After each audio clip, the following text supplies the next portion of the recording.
Starting to blow a little harder now. So when I say it blows here and it gets snow, it's serious stuff. So hence the need for shelter in this country.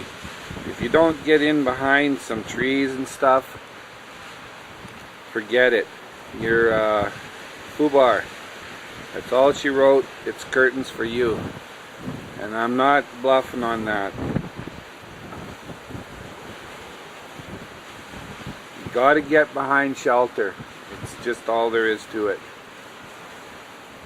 Now remember, this is May 4th.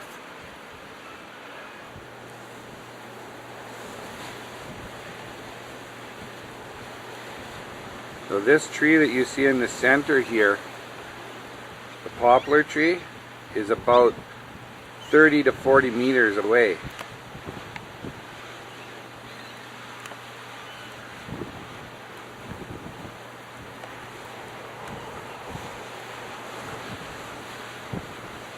And over into the trees there, I don't know if you can see the spruce trees. Those are around 400 meters.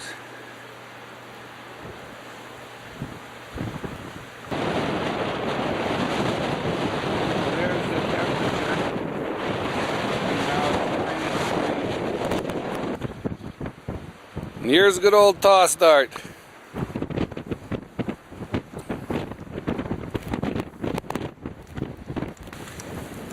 Yeah, so I don't know if I'd be out doing any camping in my shorts out here in Alberta in May. You know, if you're going to come to Alberta, make sure that you're prepared. Don't be coming up here and thinking that you're going to be going out on your bike, out on some trail up in the mountains, because this isn't even in the mountains. This is on the flatland. So remember, May 26th it'll still do this. Okay? Tossdart.